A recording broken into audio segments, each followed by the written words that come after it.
Hi everyone, DW Rugs back again with another video. As you know from my last video, we are going to do a Q&A today. I posted a little questionnaire on my Instagram story and I got 12 responses, so we're going to go through them really quick. Thank you to everyone that asked a question. And yeah, let's get started. So question number one, I intend to purchase my own tufting gun, but in my country I can't seem to find one. Um, hmm. So I know that here in the United States, there's a lot of independent rug creators who make their own guns, but as far as I'm concerned, I've bought all of my guns on eBay, and I get them from China. So if that's an option for you, maybe look into eBay and get it from China.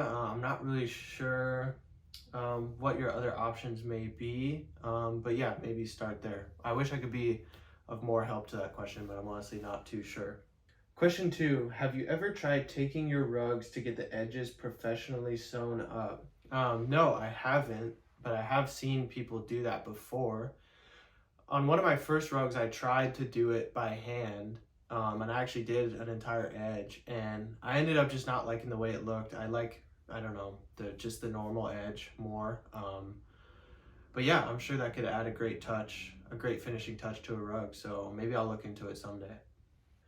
Question three, I know moving out is expensive. How much is it to move out by yourself to a studio like yours? So I actually don't live alone. I live with 4 other guys. There's 5 of us here total, so I definitely could not afford to live by myself currently. The rent here in San Diego is pretty high. So yeah, my studio is just the garage at our house, and I share it with another roommate who does a lot of other projects and whatnot. So yeah, there's 5 of us total, so that's why I'm able to afford the space that I have now. Question number 4, is it okay to make mainstream rugs like Disney, anime, etc.?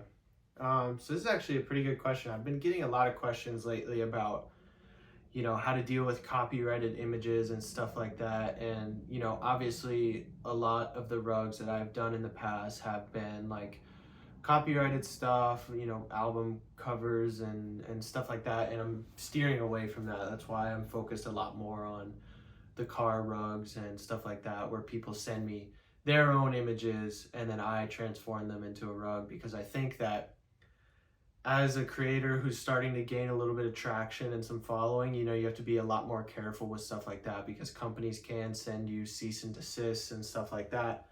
But to answer your question, it's fine to make a mainstream rug, something that you enjoy, as long as it's for yourself.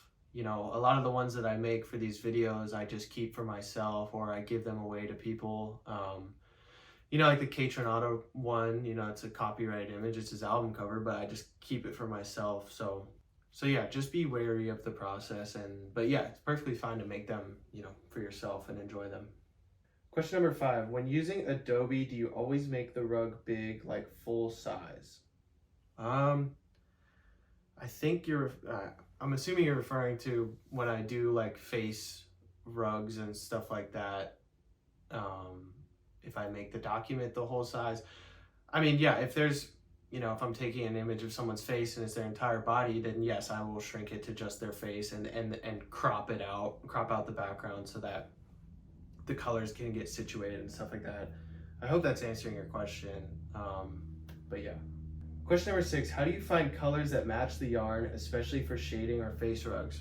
So this is actually a pretty difficult part of making rugs, is that your yarn colors are pretty limited for the most part. Oftentimes, with basically every single rug I do, it's impossible to find the exact same color as what your image might portray. And, you just have to get creative with it, and you have to find the next best alternative or something close.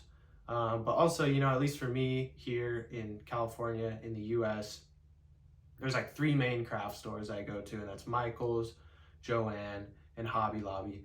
And all of them have their own separate types of yarn. Like Michael's uses like Red Heart and a couple others, and then I think Hobby Lobby has their own, and so you can go to Michael's or one craft store, and if they don't have it, you can try the other craft store and pick the best alternative and things like that. So, you know, it's not always going to be an exact fit. There are ways that you can get your own custom colors dyed, but that's where it gets a lot more expensive. So I would say just, you know, pick your best alternative and try to match it as closely as you possibly can, because there are pretty good options out there, and it's worked out for the most part. Number 7, how did you start building your Instagram? So actually, my Instagram used to be dw.jpg, and it was just like burner account that I had where I posted random images from my camera roll or stuff I thought was cool or inspirational, just as kind of like an archive to myself. And I actually ended up gaining like 50 followers or something. It was just like my close friends who knew about it.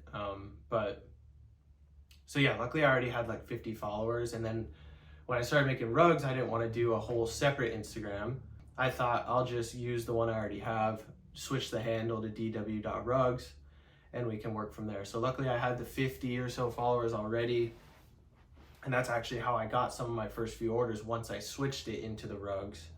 But in terms of, you know, marketing your Instagram and stuff like that, it's really about like being consistent and finding what you want your image to be. And what I mean by that is, you know, it's also good to be consistent with the way that you're taking your pictures. So you'll see with mine, I usually take them in the same spot or location and try to have just like a similar color scheme for the background and whatnot.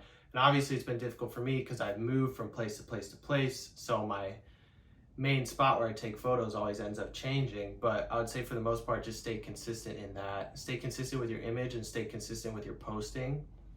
And also be sure to, you know, like people's comments, respond to people's comments, respond to people's DMs and stuff, and just build up that engagement overall, and that's how you're going to see some traction.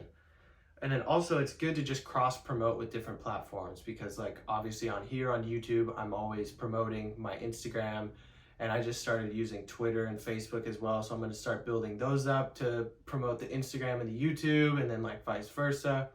I also use my personal Instagram to promote a lot of my rugs because I have like 2,000 followers on there, so that always ends up translating over. And TikTok too, you know, every so often if I have a TikTok that gets quite a few views, people will follow my Instagram from there. So yeah, I hope that helped answer the question. Number 8, did you create a few rugs first, then started taking commissions? How was your first one? So yeah, as some of you may know, my first rug was the blonde Frank Ocean rug, and I made it for myself. And it wasn't done with a gun. Actually, it was done by hand with a tool called a punch needle. It took a long time. It took like 30 hours to fully do. But then I was just planning on doing it as like an artistic hobby. It was during quarantine with COVID and everything, and so I wanted to just have something to do in my free time. And then my roommate at the time ended up commissioning me for one, and that's kind of what started, you know, the growth into the business that it is now. But yeah, I only really made the blonde one as like the initial, I guess you could say, like ad for the rugs. But ever since then, it's just mainly been through commissions, and then, you know, the people that you made one for end up posting it, and their friends follow you, and then they buy one, and it's just a snowball effect. So yeah. Number 9, how did you come up with your FAQ? So I assume you're referring to the FAQ story highlights that I have on my Instagram page. And I actually saw another rug creator. I wish I remembered their name or their handle or anything. I don't, but they did something similar where they had, you know, they just were like, check out the story highlights below to get started. And it was like how they price their rugs and what they want their designs to look like if someone sends it over and things like that. And so I just kind of took inspiration from that. And, you know, I've been working on my own pricing structure and how I want designs to look and things like that. And then a lot of the FAQs that I posted were just a lot of the frequently asked questions I was getting via DM from people being like, how much for a rug, or what sizes do you make, or things like that. And as far as like how I actually created them, I just used Photoshop. I just found a nice background color and make it all aesthetically pleasing with the fonts and everything like that. So yeah. Question 10, can you do a tutorial on how to tinker with the tufting gun, like how to adjust the pile heights? Yeah, I could definitely do a video like that in the future. I just have to remember the exact process of how to do it. But it's not super difficult. And once I figured it out, I feel like it made my rugs a lot better, because shortening the pile height just made it a lot cleaner, a lot easier to maintain, and with shaving and everything like that, and just cleaned up the lines a lot. So yeah, I'll definitely look into making a video like that in the future. And along those same lines, question 11, can you make a tutorial video on your rug backing process? Yes, I definitely can do that. That'll honestly probably be my next video, because I have a couple of rugs that I'm working on this week that I have to have finished, so I can just film a quick video on how I do my backing process, since a lot of people ask about that. So yeah, look out for that. It'll probably be the next video. Voice crack. Question 12, not a question. However, thanks for the videos. You have helped me start tufting. I love it so far. Thank you, really. I really appreciate that. I always love hearing that. I just love hearing that, I've inspired people to start tufting, or I get a lot of comments from people lately being like, I've really enjoyed watching your journey, and it's inspired me to start tufting. And I don't know, it just means a lot. The growth of this channel in general has meant a lot, and I never thought that I would be where I am today with this. And yeah, I just think it's great. It started with, I don't know if you guys have ever seen like the car detailing videos. I don't know, that's just something that I enjoy, or any really like ASMR type video. And I thought, there's not a lot of YouTube videos already about rug making, so maybe I could do something similar to like car detailing, because it's super satisfying, and then you start to learn about car detailing and get interested in it, at least in my case. And I thought, maybe I'll do that with rugs, because it's similar. I can just set up the camera and just show the entire process, and then teach people about it.